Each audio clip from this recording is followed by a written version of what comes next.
Good evening, everyone. Welcome back to another edition of Carollo's Corner. Tonight I have with me head coach of the Kingsway Dragons, Mr. Mark Hendricks. Mark, say hello to everyone real quick. Hi, everybody. How we doing? All right, good. Glad to have you on the show. Thanks for coming on. Tell us about the 2025 Kingsway Dragons. Got a lot of returning starters. Kind of starting with a couple guys, David Orvetz, one of our centers, Nate Warming. We just got some guys who are back from a year ago, and even though we lost in the quarters to Toms River North, I feel like we started to put some things together towards the end of the year with some younger guys, and a lot of our skill position players are back from a year ago, and we got some guys that got some significant playing time on the offensive and defensive line. So, we got some areas where we have some strengths, and I think we'll end up surprising a lot of people in the long run. So where do you see yourself right now? I know a lot. Just put a label on. You guys consider yourselves a contender, a favorite, or you in a rebuild year? How would you label it? Right now, things could change. No, I think that I think that in our conference, Washington Township is the team to beat. I think our Rancocas Valley is a good team.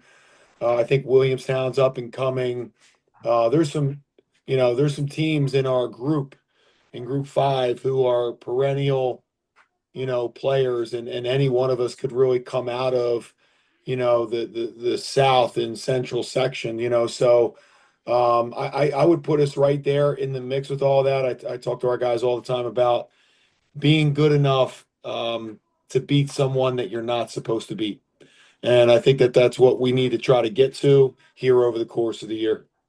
Right. So I was just going to get to that. I know RV, Toms River North, Washington Township, right now probably the three favorites.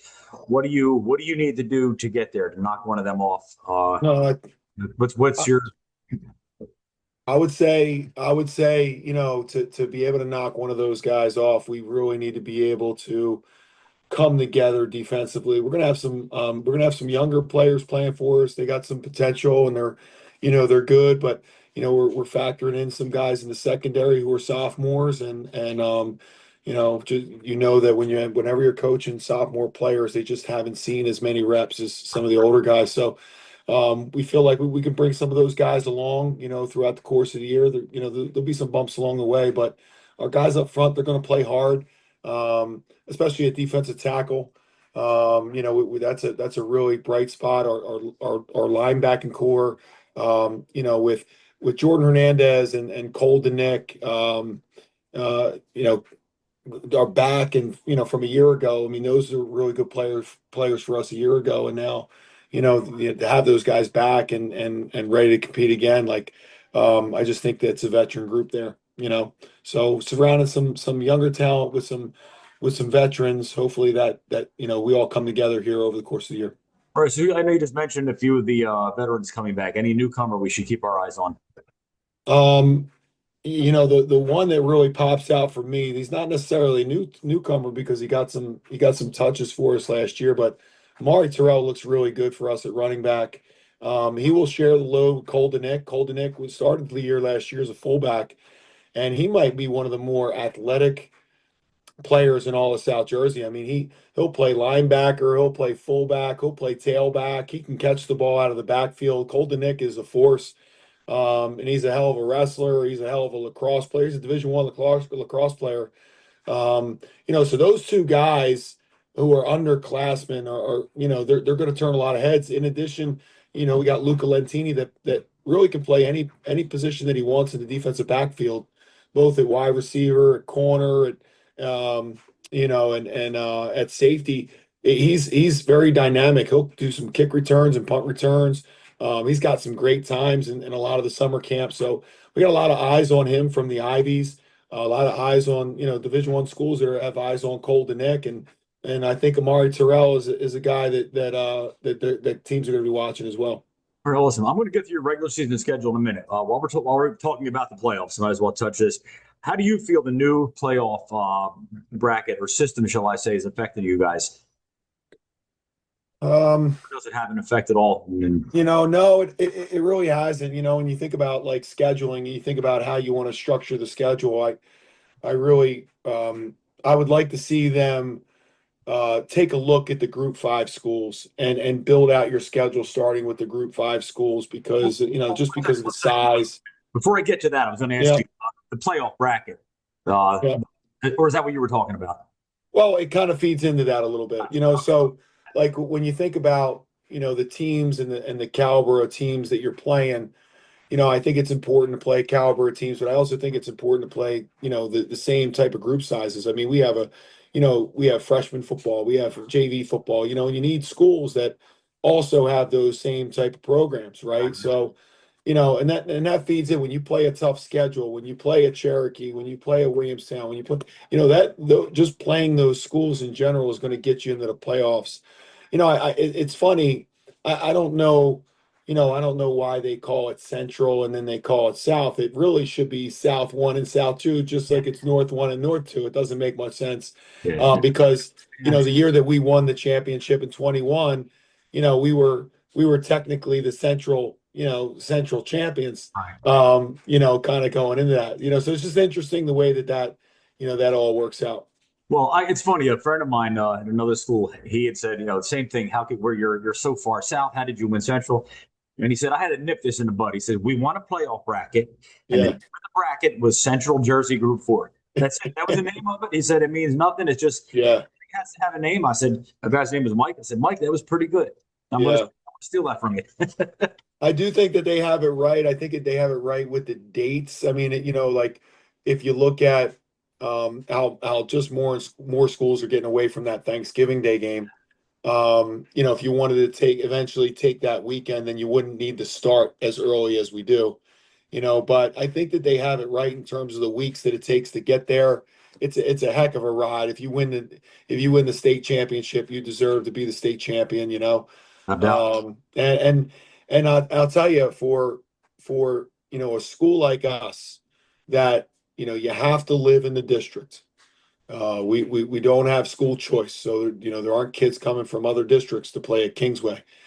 You know, Inherently, it's a lot more difficult to win that state championship when you do have other schools that have kids coming from under other sending districts, transfers. We don't get a ton of transfers. We got two transfers that came back to us from Camden Catholic. They were kids from our program and didn't things didn't pan out for them at Camden Catholic. Those are the Owen brothers. Okay. We have a kid that came to us from Glassboro, a kid that came to us from Vineland, and those are going to be those kids are going to be learning in our program, but we don't have kids that have solidified themselves as starters in other programs and then they've transferred to us. Yeah. We kind of grow them from the inside. Right. Love to hear that, by the way. Getting to your regular season schedule. I know we talk about the playoffs a lot, and what gets lost in this is the regular season. What do you think some of your opponents coming up this year? Traditional rivalries. You have some new.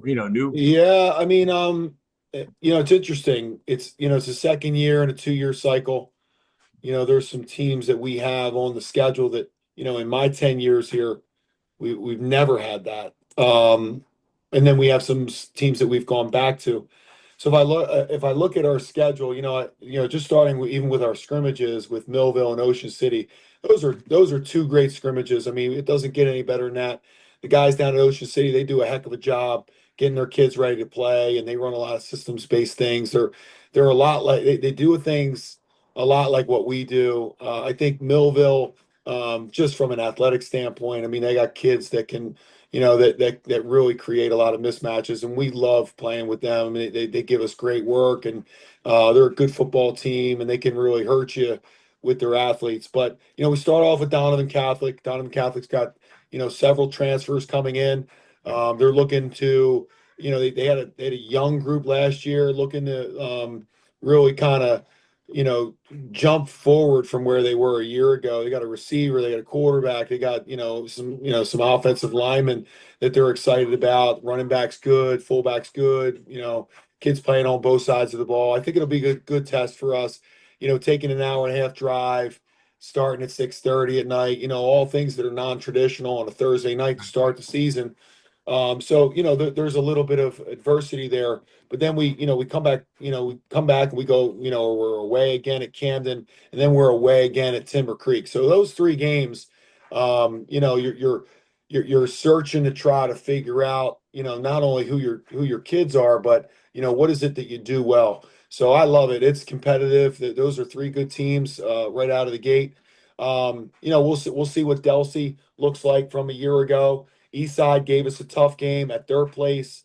You know, came down to the wire with Eastside last year. I know their record, you know, they didn't have a great record last year, but they fought us They did. I'm good. in a rain game. Yeah, went to a couple of their games. They were the best 0-10 team I've ever seen.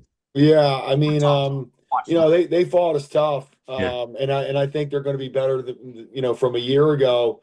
And they got some talent to be able to throw the ball. And then we got, you know, Pat Lancetta starting out his first year at Hamilton. We got, you know, first year, you know, head coach at Clearview. You know, and those two games, we'll see where they're at. But all our season is really going to come down to the last two games, Washington Township and Williamstown.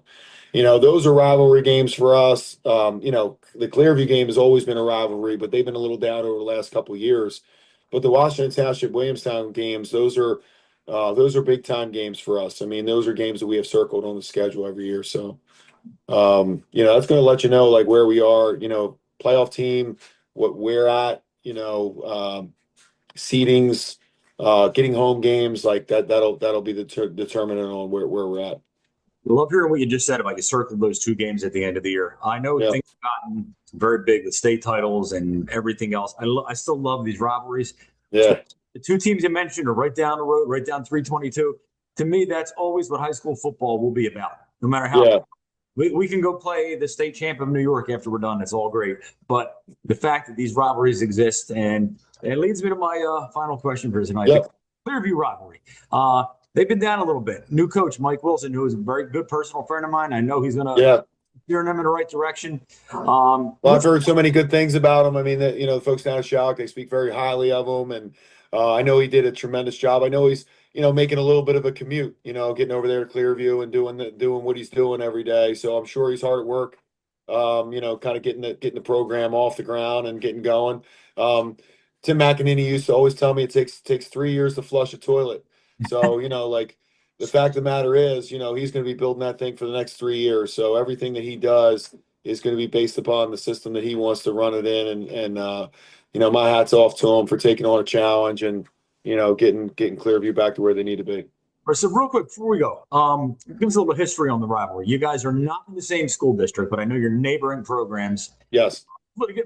Take a minute. If some people that aren't quite aware, tell us a little bit about the rivalry, the history. If there's any significant, like for example, I know when Mainland and Ocean City play each other, that's not Thanksgiving, but they have a trophy for the bridge. Yeah. I mean, yeah, I think what makes this just such um, a unique experience is, you know, the way that the rivalry has been back and forth. And you know, when I first got to Kingsway in 2016, Clearview had a tremendous team that year, and they went to the sectional final, lost to Shawnee in For the the 18. sectional final, and arguably, I think maybe the best team that I've seen them have. And they were really good that year. And you know, they were good at running the wing tee, and they ran it to perfection. It was like a work of art watching those guys play. And we started the season 0-6 that year in my first year. Wow. Yeah. And it wasn't because of us having a bad team. We just had the toughest schedule in South Jersey. So we played everybody who was in the top 10. And we just weren't as good as some of the teams that were in that top 10. But long story short, we end up, you know, pulling out a win against Clearview on Thanksgiving Day to go 4-6 that season. We won our last four games of the year. And that was like one of those things that just kind of, you know, that kind of catapulted us into, you know, believing that we were a playoff team a couple years later. You know, in 2018, that was the first time that we made the playoffs under my regime. We haven't missed since then. So our first 2 years, we didn't make the playoffs, and we were playing in consolation games, and then we've been in the playoffs since 2018. So, looking at that rivalry, the best thing about it is early on it was back and forth. So we would win one, and Clearview would win one, and they would win two, and then we'd come back, we win one. But over the last couple years, we've kind of had their number pretty good. And the neat thing about that game is all bets are off. The trick plays are out. We're going to run trick plays. We're going to be in odd formations. I think it was, I want to say in 2022, I think it was 4th and 23 from our own, might have been for our own from our own 16. Wow. And we went for it and got it. It's things like that. Later. See, that's great about it. Yeah, it's things like that. I want to thank you for coming on the show tonight. Again, Joe Carollo from Carollo's Corner, which is now on at it'sallaboutScores.com and our sister website at it'sallaboutsports.com. Mark, I want to thank you again for coming on the show. You guys sound like you're headed in the right direction. The Dragons, as the old saying goes, breathing fire again.